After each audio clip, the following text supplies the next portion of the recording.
আন্তর্জাতিক অপরাধ ট্রাইব্যুনালের আজকের কার্যক্রমের খবর জানাতে সরাসরি যুক্ত হচ্ছেন সহকর্মী সাবরিনা মজুমদার। সাবরিনা, আপনার কাছে জানতে চাইবো যে শেখ হাসিনার বিরুদ্ধে সাক্ষ্য গ্রহণ কখন শুরু হতে পারে এবং ট্রাইব্যুনালের আজকের কার্যক্রম সম্পর্কেও জানাবেন।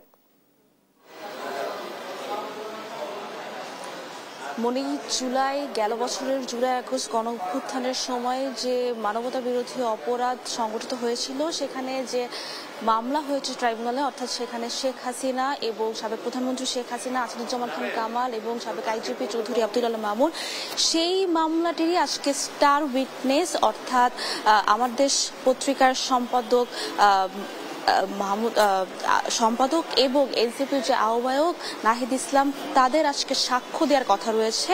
প্রসিকিউশন এটি আমাদেরকে জানিয়েছিলেন এর আগের সপ্তাহে যে তারা আজকে স্টার উইটনেস হিসেবে উপস্থাপন করবেন যে গেল বছরের জুলাই আগস্টে যে হত্যাযজ্ঞ হয়েছিল তারা প্রত্যক্ষদর্শী ছিল, তারা বিভিন্ন হুমকির মুখে পড়েছিলেন, তাদের বিভিন্ন কর্মকাণ্ড করতে হয়েছিল শেখ হাসিনার নির্দেশে। তারাই আজকে এই জিনিসগুলো উপস্থাপন করবেন ট্রাইব্যুনালের সামনে। এবং আমাদের পত্রিকার যে সম্পাদক, উনার বিষয়ে যে প্রসিকিউশনের গাজী এম এইচ তামিম যেটি জানিয়েছেন যে গেল বছরের যে এই 15 বছরের শাসনামলে সাবেক প্রধানমন্ত্রী শেখ হাসিনার দ্বারা তিনি অনেক কিছুই জেনেছেন, তার থেকে অনেক কিছু জানা হবে, অর্থাৎ নতুন নতুন তথ্য উপস্থাপন হবে ট্রাইব্যুনাল দ্বারা আজকে।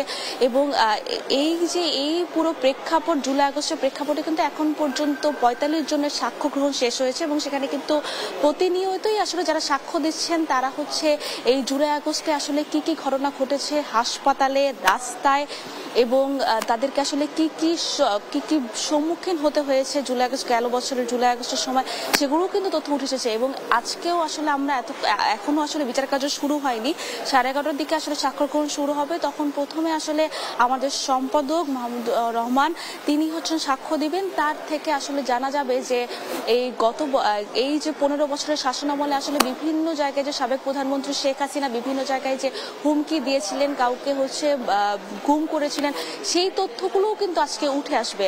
তো এখন পর্যন্ত যেহেতু মাহমুদুর রহমান এবং নাহিদ ইসলাম কেউই সাক্ষ্য গ্রহণ দেননি, যখন সাক্ষ্য দিবেন তখন আমি আপনার মাধ্যমে দর্শকদের জানাতে পারবো যে নতুন কি কি তথ্য আজকের ট্রাইব্যুনালে সাক্ষ্য দেওয়ার সময় উঠে আসে। তো এখন পর্যন্ত এই ছিল সর্বশেষ খবর আন্তর্জাতিক অপরাধ ট্রাইব্যুনাল থেকে। মনি।